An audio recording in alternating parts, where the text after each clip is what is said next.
Okay, good evening everybody.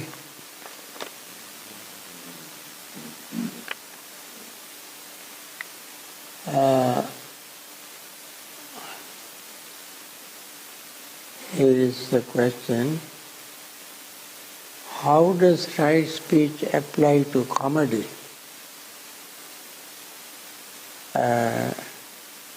Comedians tell untruths, use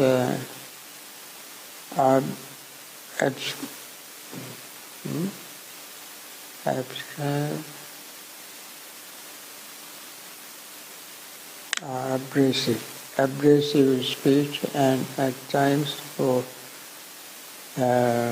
following gauges to bring joy.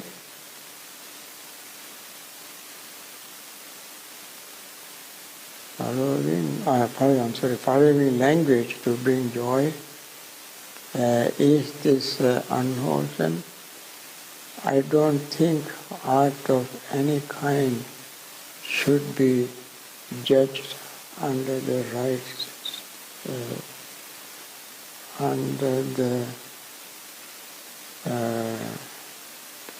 speech. Okay.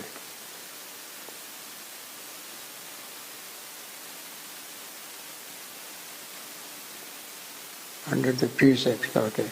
Under the precepts.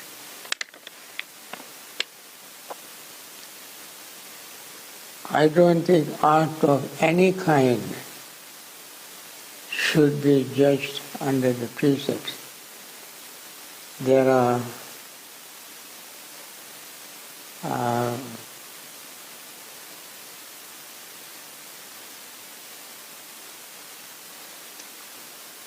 this is gossip art.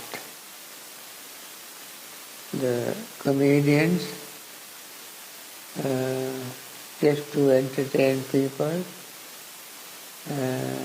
say sometimes very nonsensical things, just to, as you said, to make people laugh. That is a kind of entertainment, and this is one of the precepts actually. Those who observe monastic precepts to avoid. I would put them under gossip.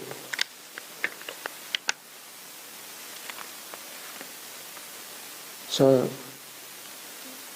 when we put it under gossip, it comes under precept of 8 lifetime precepts.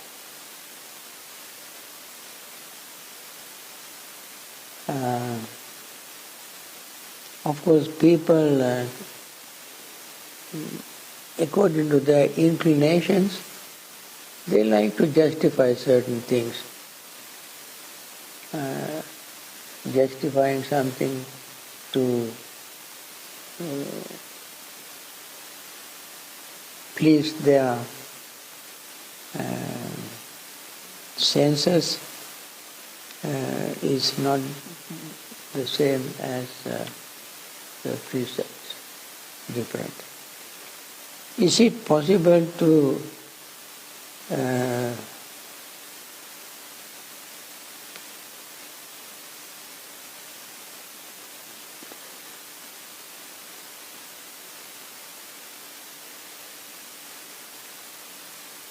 desire? Okay, is it possible to desire a path,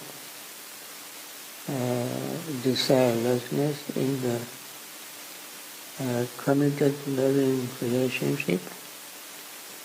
Is it possible to desire a path, desirelessness in a committed loving relationship?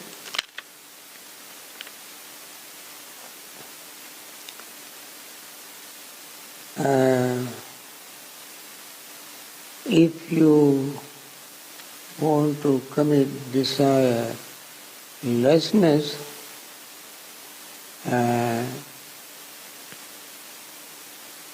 your relationship should not be with some desire.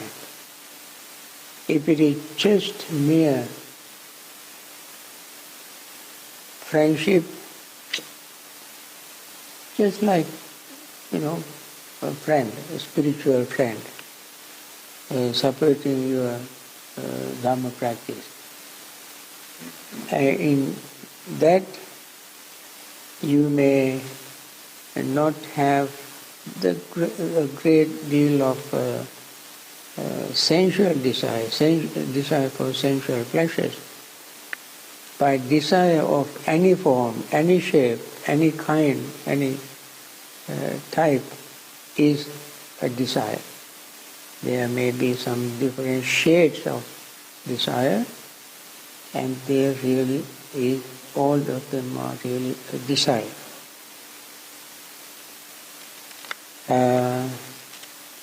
I said the wholesome desire is desire to be desireless.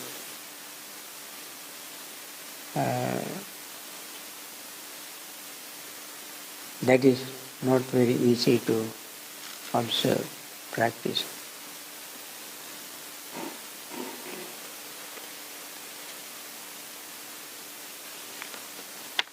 Even to when you attend,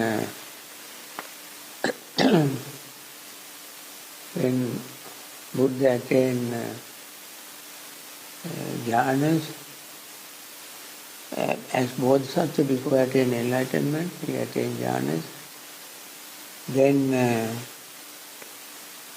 he remembered that jhana he attained when he was a child, and as an adult, after leaving Alarakaram and Uddakaramputta, he attained jhana again, and then he said to himself, this is what I should attain. I should not be afraid of jhana. Why? Because I have no desire. That implies that even we may be attached to even jhana, because it is very pleasant, very peaceful. So we may like to stay in that. That means attachment even to jhana, or desire even for jhana, is not considered to be wholesome. Buddha went to an extent saying that just like even a very tiny little excrement, no matter how little it is, still it is stinking. Similarly, even Brahma realms is not desirable, because that is not the end of samsara. Even the Brahma realms are in samsara. Even there is certain amount of desire. So if you want to, don't try to break your neck to attain all of them right now, but that is the idea. Why do we see nimitta? What is the purpose? How should we relate to nimitta? I don't think we spoke about nimitta. Some people might not know what nimitta means. So sometimes when you ask technical questions like this, I am rather reluctant to answer them.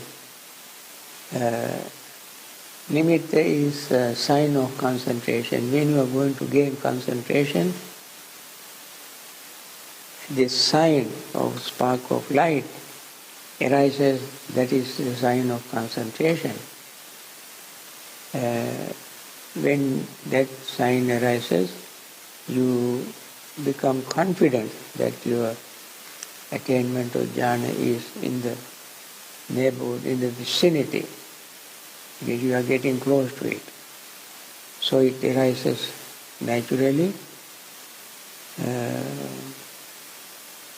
So that happens to very serious meditator who practice concentration.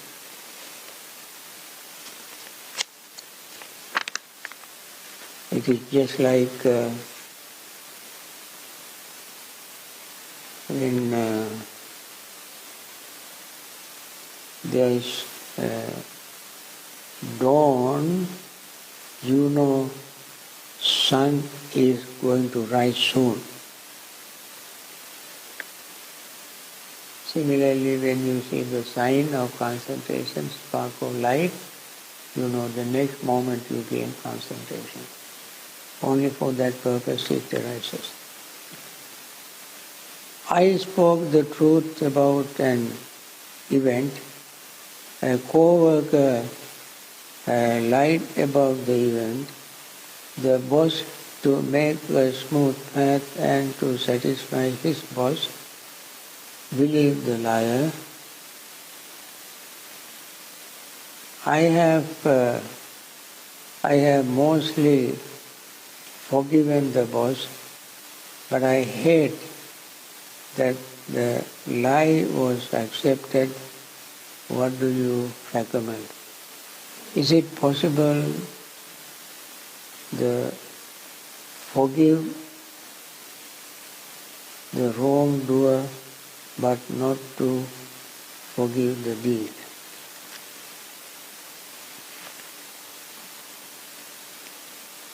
Now, I think if the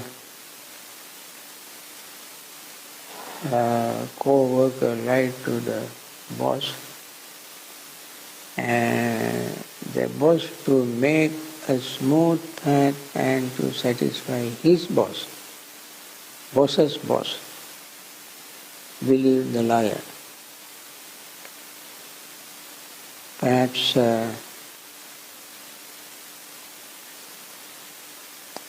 I don't know how can you say he believes the liar if he was simply trying to make it smooth or satisfy his boss. He knows that if this person lied to him or to the boss, whoever, and knowingly he lied to the boss, his boss, so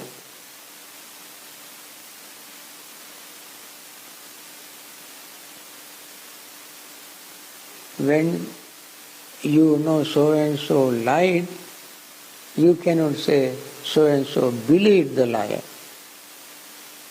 if he knows that he lied. He simply knows that he lied to him. Knowing that the person lied to him,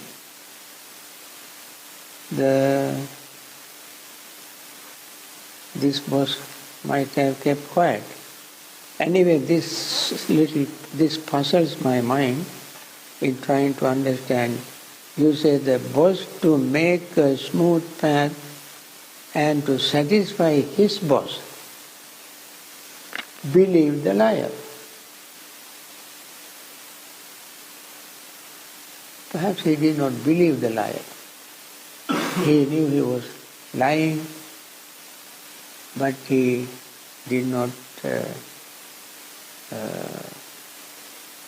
complain or report it to his boss. Anyway, I have mostly forgiven the boss, but I hate that the lie was accepted. What do you recommend? Now,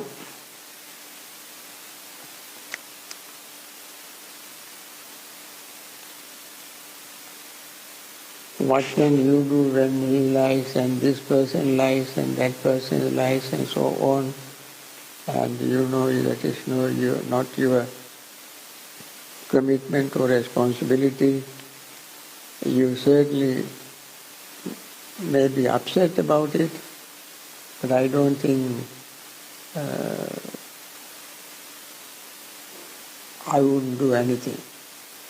You just keep quiet. That's what I would do. Is it possible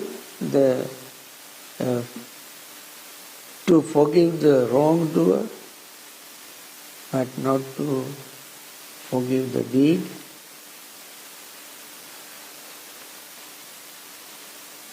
Yes, it is possible to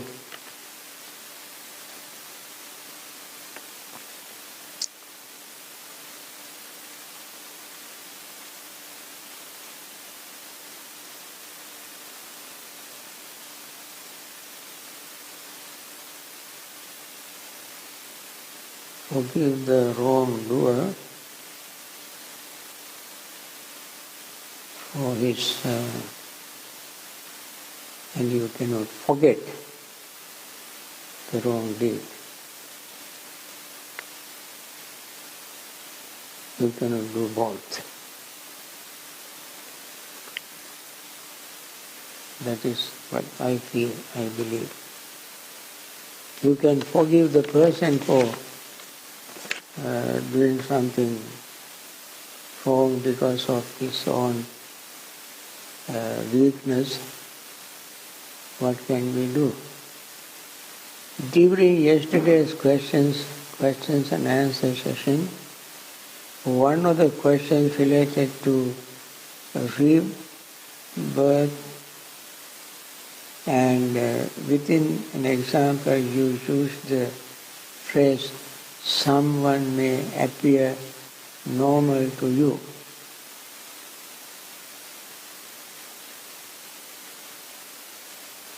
But did I say something about that?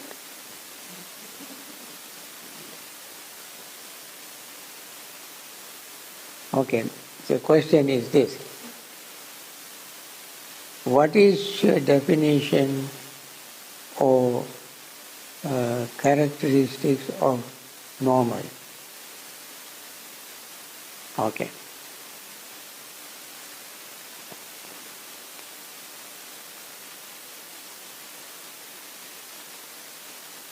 I am not a psychologist to define what normal is, but if the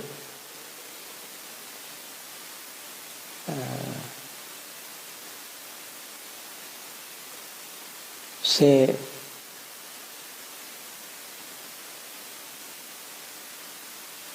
99.9% the person's actions, speech and normal general behavior and so forth agree with everybody else. Maybe when 99.9% accept this person's behavior, I would call this person is normal. How else can I define normality?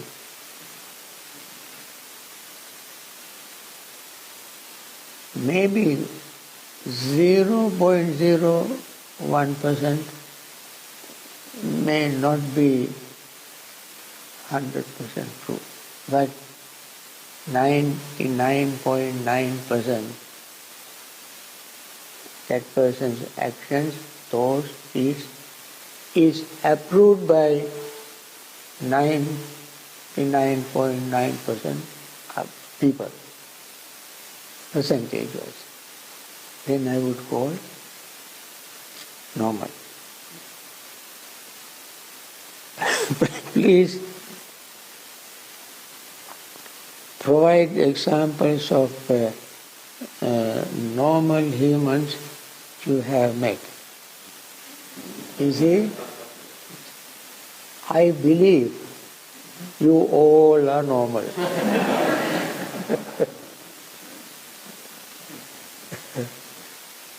So I met so many people today.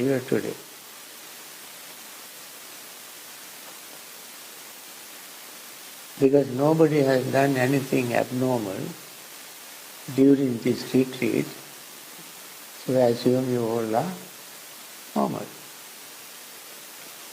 How do you know when you have met a normal human in every life? You know, just as I said, so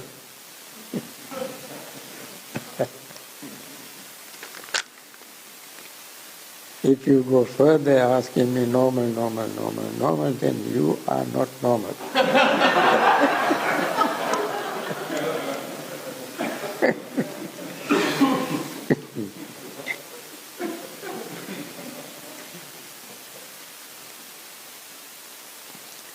What would you please give us the Buddha's definition of wisdom in Pali and in English, and have one of your assistants post it so we can record it. Okay. I said it very quickly, it's very simple. Udayabbe jnanam. Wherever the wisdom, jnana means wisdom, is mentioned, then its definition is given as udayabbe jnana, knowledge or knowing, rising and falling of all conditioned things. Knowing.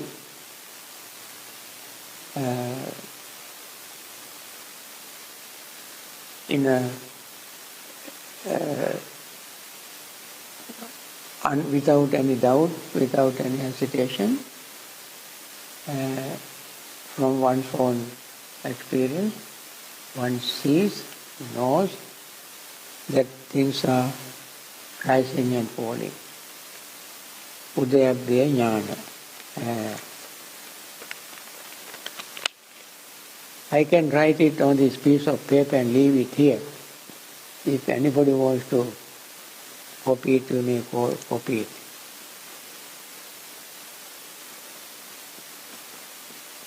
I wish I had a pen that can write. This pen doesn't write. Okay. Okay, thank you.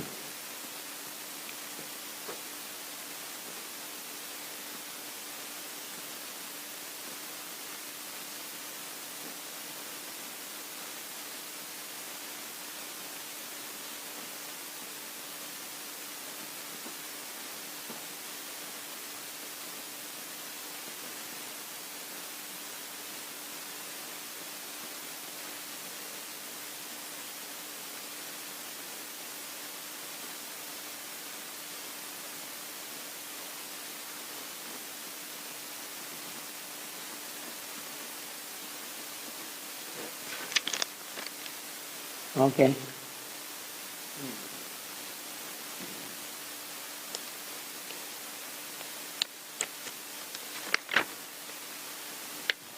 Mindfulness meditation. Mindfulness meditation practices is spreading and is being taught in schools, etc.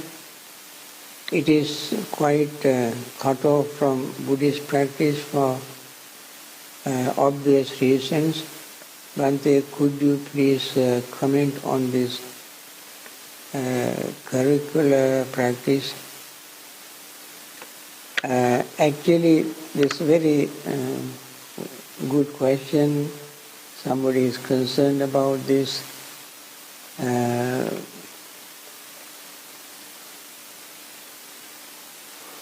What can I say?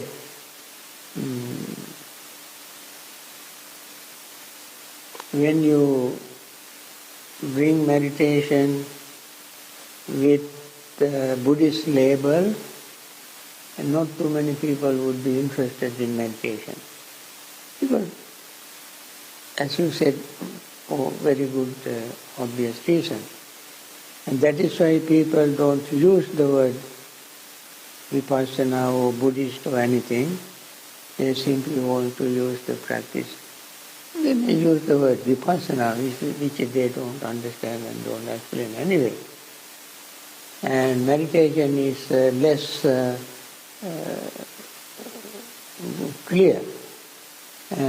However, since the meditation is a general common word, people use it.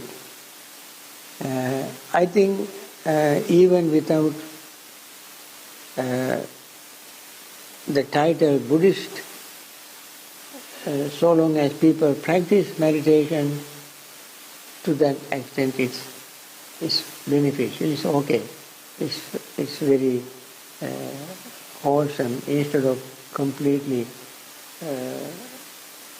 denying and becoming, having fear of meditation. So I can see some, I remember when there was a little movie called Little Buddha. When that movie was presented, people criticized the producer. I think it's Belushi or somebody was the producer.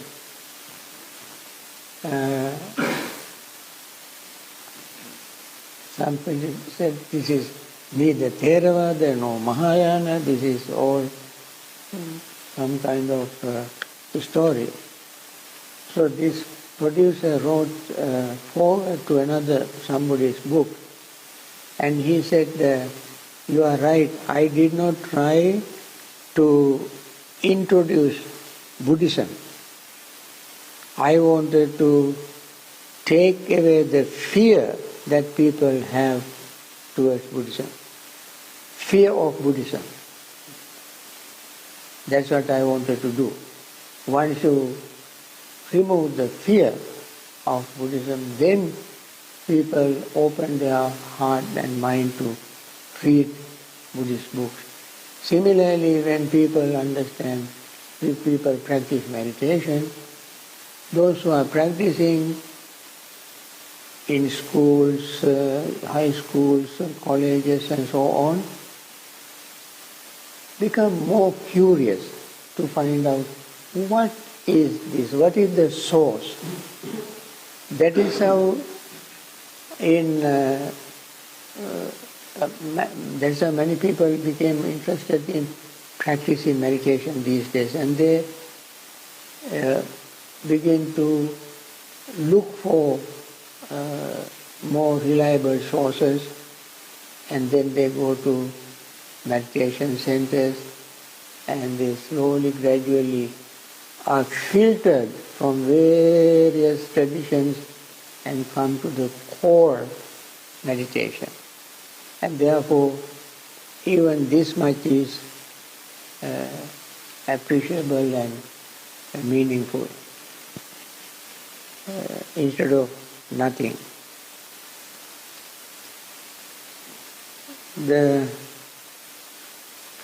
Did the Buddha have anything to say about the origin of the universe, life? No. Buddha in Chula Malunke Putta Sutta, when Malunke Putta was meditating, and all of a sudden he thought, Buddha did not tell me how the world came into being. Until I get a proper answer to this question, I will not stay as a monk. I will disrobe if he does not give me answer. So he went to the Buddha and said, when the Buddha said, you did not tell me how to, when the world came into being, how it came. And Buddha asked him, Malunke, did we have an agreement that you would stay in robe if I tell you the origin of the world? He said, no. Then why do you want to come and threaten me now? If you want to go, go. I don't want to waste time. And therefore, don't think about it. He said, suppose you know the origin of world, does that remove your suffering? Does it remove your suffering? No. I address that. Removal of your suffering. And do not waste time, this precious time, trying to answer questions like this. Friends, that is 100% true, honest answer. Yeah, you have a question?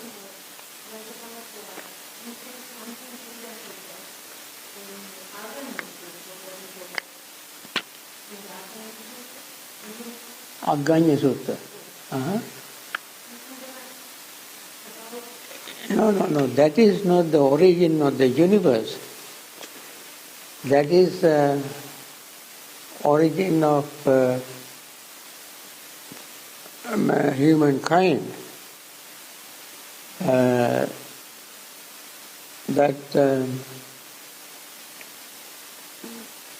at the earliest stage, this earth was very soft, and being from other Brahma realms, one of them, it is even in Brahmajala Sutta,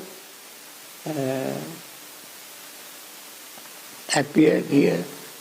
When he appeared himself, he did not find anyone around. Then he thought, I am the originator.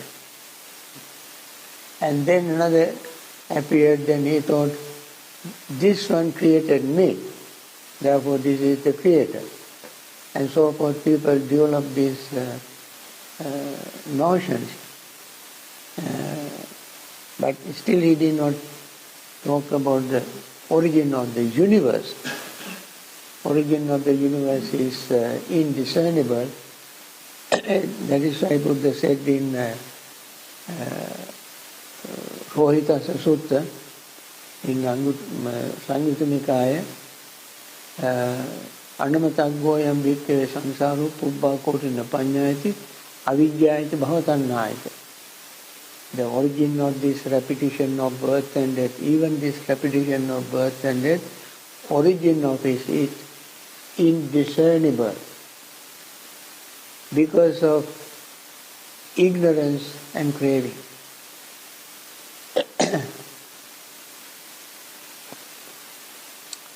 Okay, next question. Can you please discuss some practical tips or methods for dealing with greed-based thoughts and actions in regular secular life?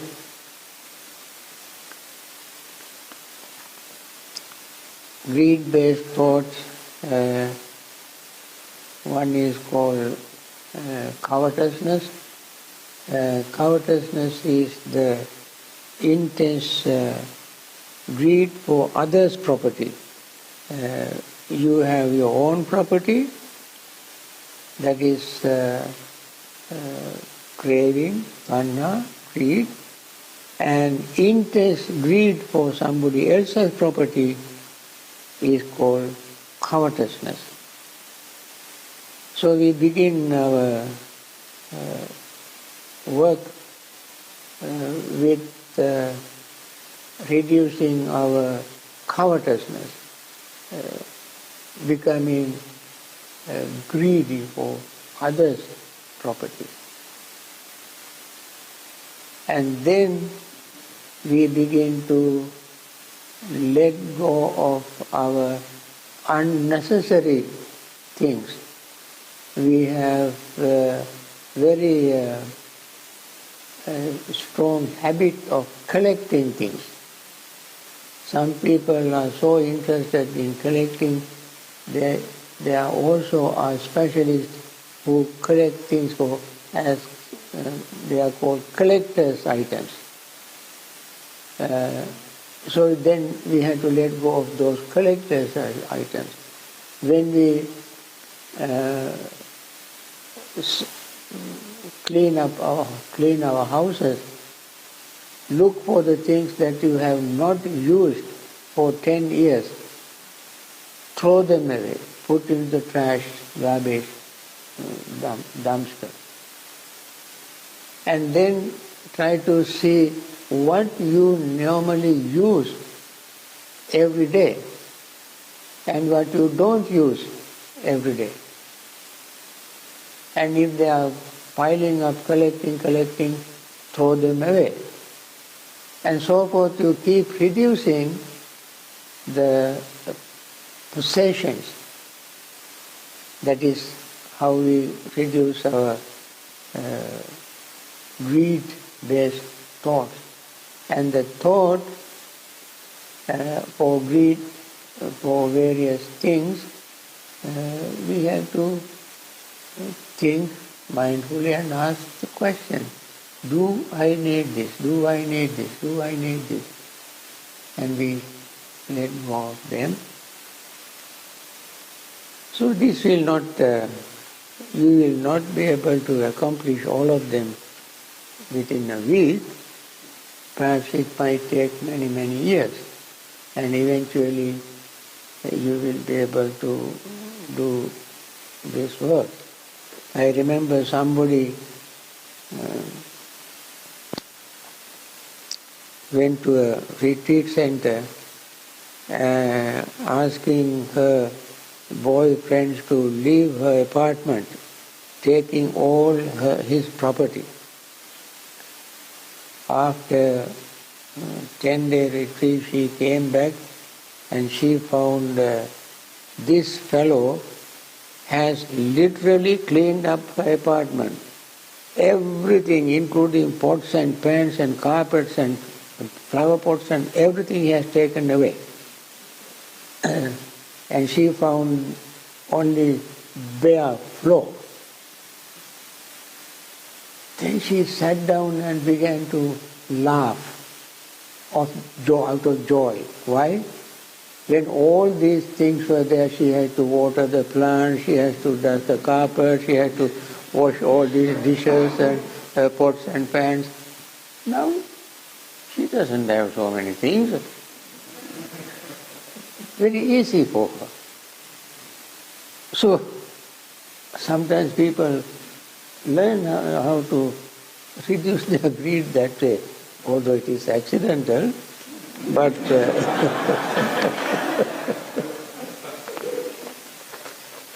she learned.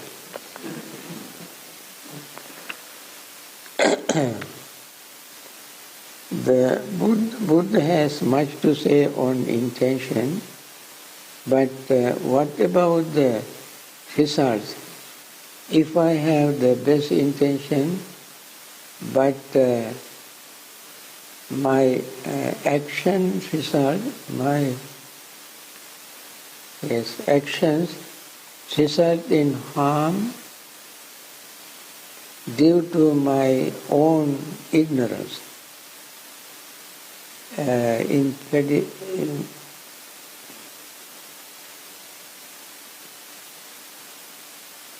inaptitude of the situation, then what?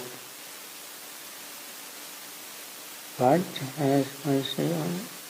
But what about the results?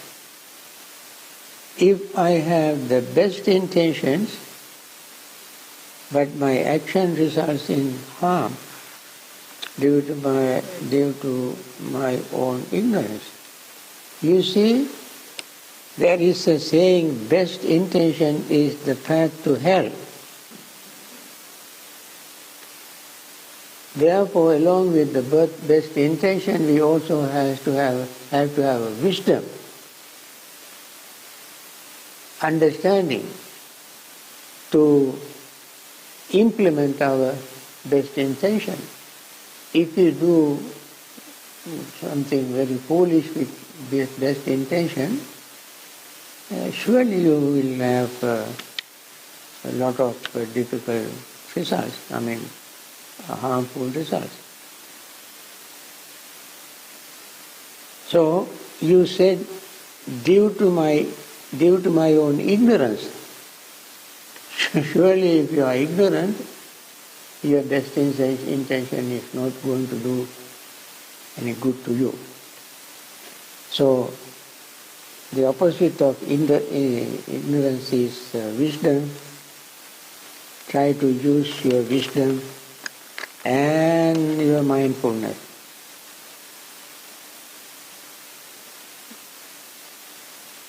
Why do some people wear white robes?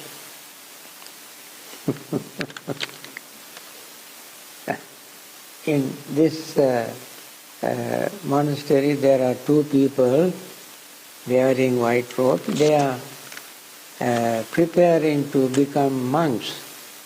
This is sort of a transition period between lay life and monastic life. So our cook will become a monk on the 3rd of next month. Next month? Yeah, next month is May. Where is he? Oh, okay. I'm glad I did not say anything bad about you.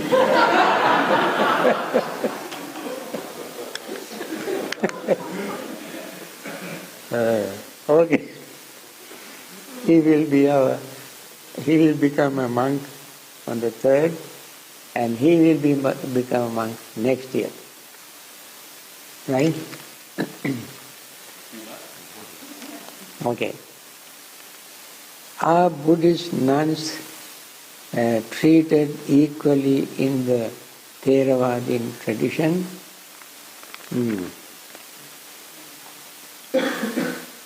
All nuns, monks, men, women are all treated equal. In this, within equality, there are some differences. They are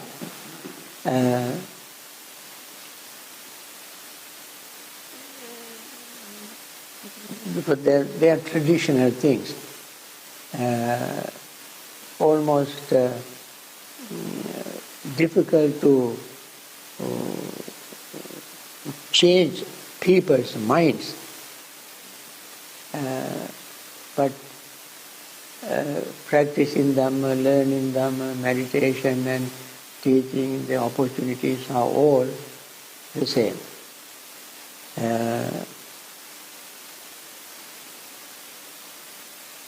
And that is what the Buddha did. One thing, during the Buddha's time, monks and nuns did not live together in one monastery. Monks had their monastery, nuns had their monasteries. And when the Buddha gave Dhamma sermons, there were monks, nuns, men, women, all together.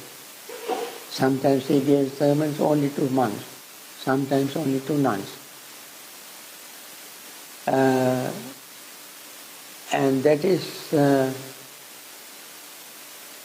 why the Buddha, when Marake invited Buddha to pass away, Buddha said, I'm not going to pass away until bhikkhus, bhikkhunis, upasikas are well versed in the Dhamma and competent in facing the opponents, in answering Dhamma questions, removing their doubts, until they become efficient, proficient, competent, skillful in dealing with people and the Dhamma, I will not pass away. So he found both monks, nuns, men, women in that status, then he passed. So in that respect, Buddha treated all of them equally.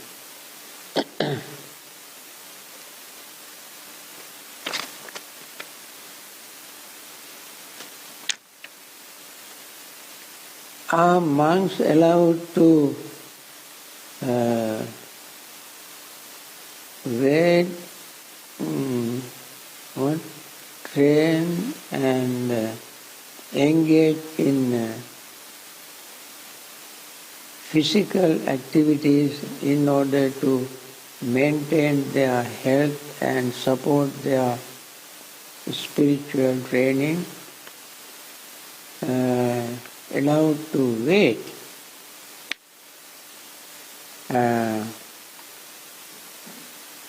train and engage. Monks can do various physical activities, but they are not supposed to do weightlifting, learning boxing, playing football, playing tennis, that kind of they are not allowed to engage in those sports. But they can do a lot of work, cleaning, walking, making their robes, and there are a lot of activities, sweeping the compound and so forth. They can do a lot of activities, and they actually are not supposed to engage in too many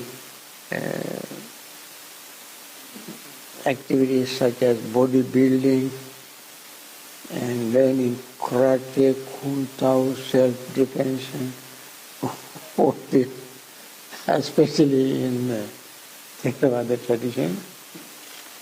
These are not allowed.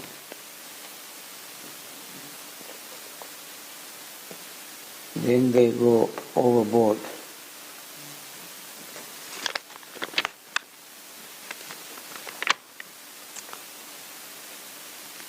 You know, I love these essays.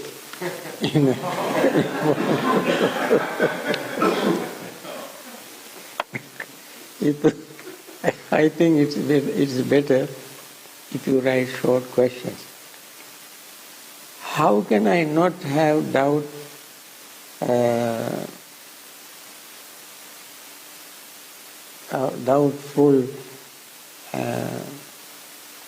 When you break the word doubt and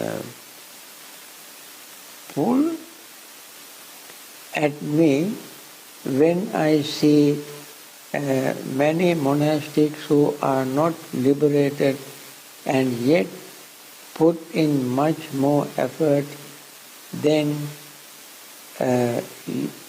lay one such as myself. Okay. Don't be disappointed. This path is not very easy. This is what is called patisotagami, going against the current. Swimming against the current is not easy. Not easy for anybody, whether monastic or lay people. Perhaps you as a lay person may reach the goal before monk or nun. That sometimes happens, and therefore try to compete with monks.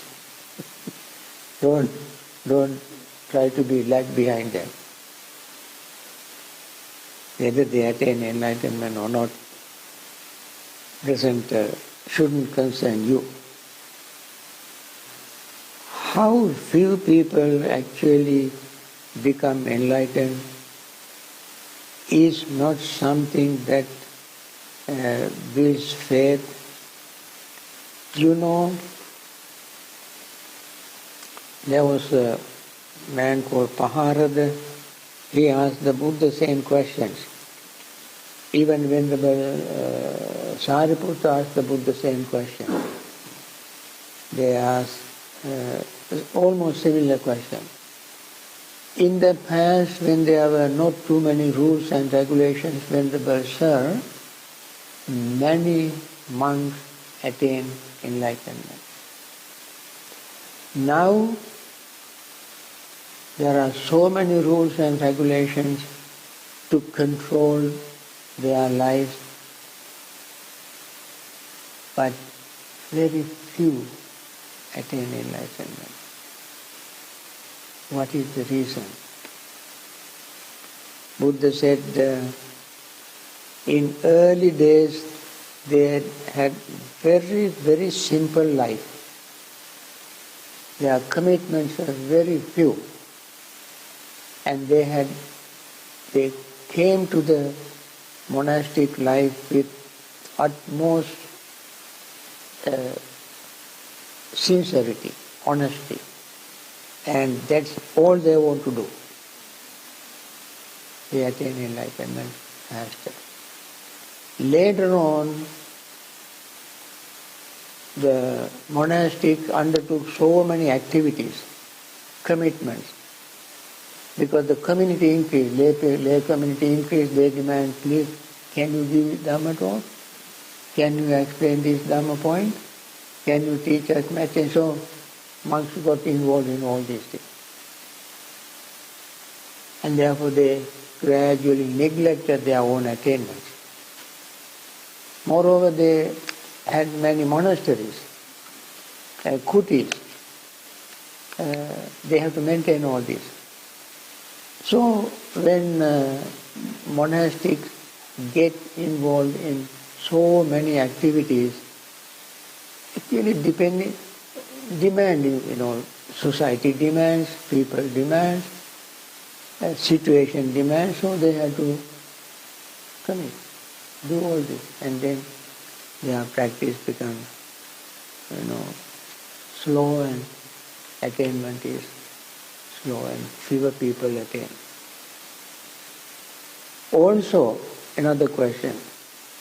Also, it took the Buddha himself many years, and he had a blessed childhood with much less suffering, right from birth, which others, such as myself, have had. So is it true that it bound down to karma? Yes, it's possible. Surely, when we have good karma,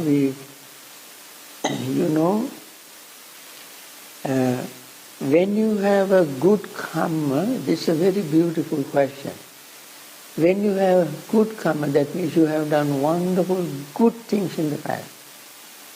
Somebody who has done good things in the past will have a very good thoughts all the time. This is a very good test. When you have a good thought, some people always think positively, always think in a loving way, compassionate way. Some people like to be very friendly, relaxed. That comes from their good karma. That comes from their good karma. Whenever a person thinks something good, now that person definitely has done good karma in the past. When somebody is thinking always negative things, criticizing, attacking, using very, insulting words and so forth and so on, always negative, that person has done some bad karma in the past. You see? And therefore, this is true. If we have done good karmas in the past, in this life, we have very good intention, very good thought, very good feeling, very good ideas, relaxed, calm, peaceful. That is a very good situation for us to develop our mind to attain liberation. I think, yes, dear friend, whoever had, there are few more questions. I don't want to spend all the time answering your questions. There are some others too. The Buddha trained the bhikkhus on restraint of the senses. Can you give a practical example in dealing in daily activities? Buddha says, Chakkuna Rupan Disva na nimittagahi nanubhyanjanagahi. For bhikkhus, seeing objects with eyes, don't go into details. Just become aware of it and let it go. Hearing sound, don't go into details. Heard the sound and let it go. Smelling, tasting, touching and thinking. Don't go into details. Because when we go into details,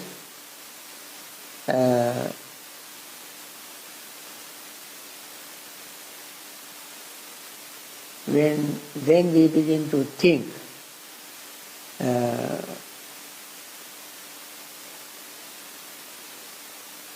We, after perception,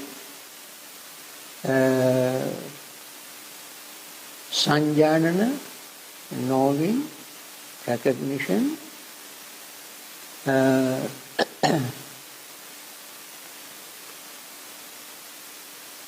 thought arises in our mind.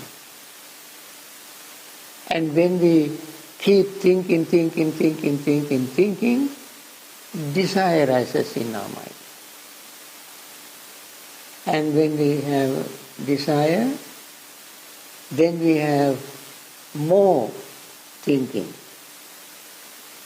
And then we have sustained thinking. And then we have conceptual proliferation. So that keeps on proliferating, increasing. Therefore, Buddha asked bhikkhus and bhikkhunis, monastics, to restrain their senses when they perceive sensory objects. Now, that is true for monks, monastics, and that is also true for lay people. It is difficult, but that is the way what to do.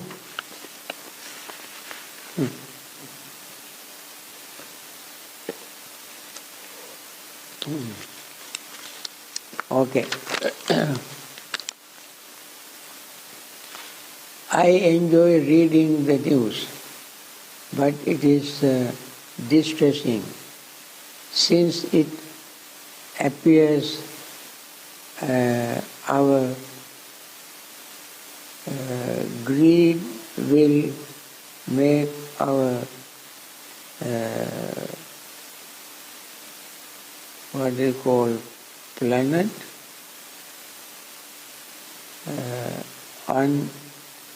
uninhabitable for billions of people in 100 years.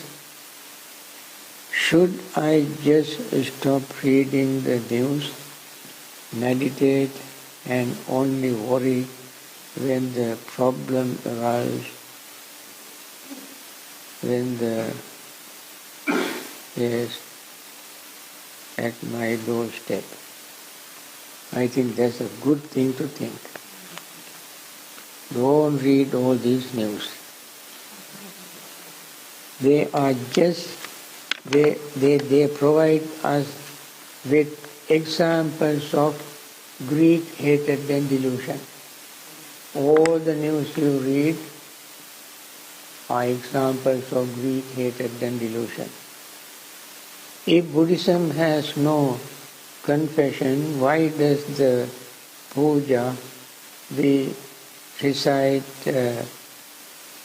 contain the words, if due to negligence I have done some wrong by body, speech or mind.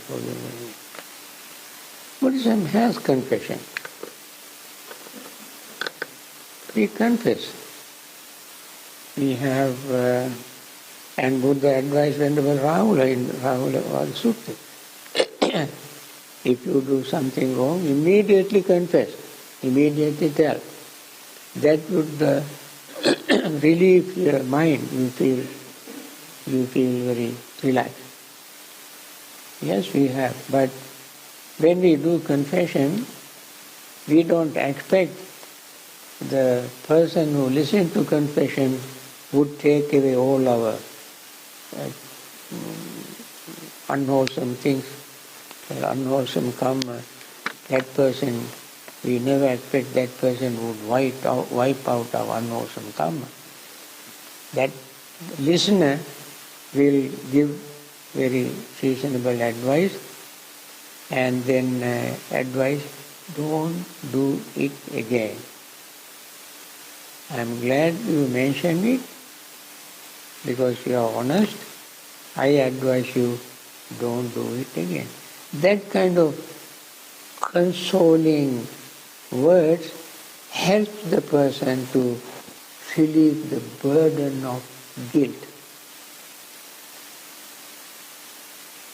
In our confession, we don't believe that the listener would take away all our bad karmas and never do that.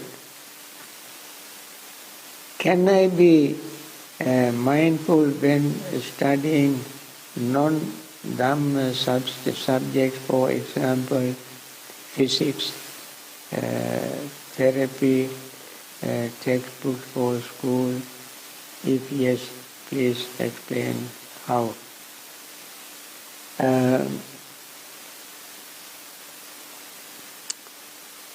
Yes, you can be mindful that since you are living in society, you want to make your living, you want to study, and therefore just to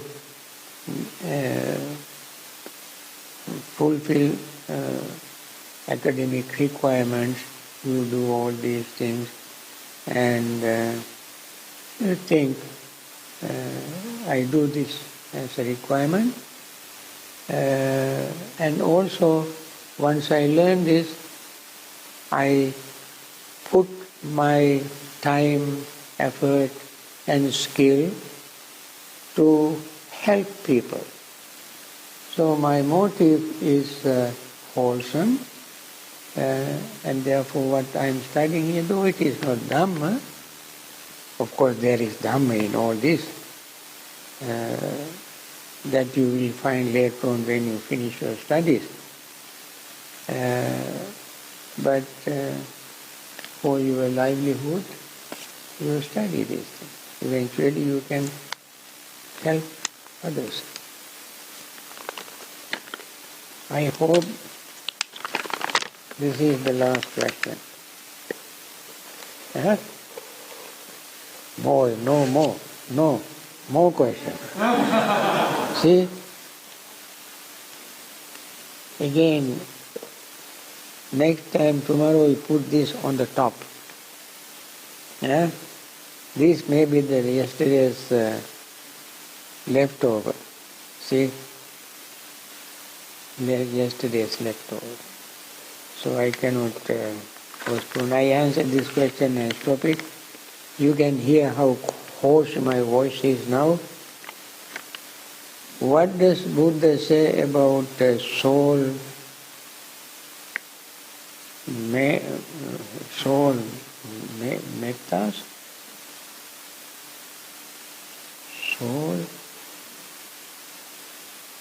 Soulmates. Are they connected to past lives? Soulmates. Okay.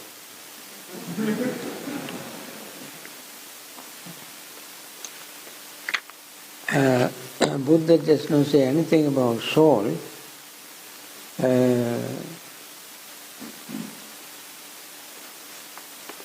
But in Buddha did not say anything about these things, but in the Buddhist tradition, after the Buddha, Buddhist tradition developed. In this tradition, they also developed various ideas. One of them is, we find this in commentarial material, like in Visuddhimagga, Buddha Goswami's Visuddhimagga, and some other commentaries, that because of your previous commitment, you meet in this life and again make the same commitment. So that is karmically possible. Although Buddha did not specifically mention this, but it is karmically possible.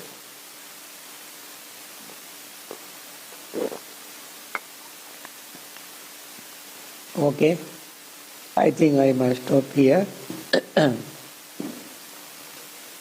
And I'll see you tomorrow morning. Okay.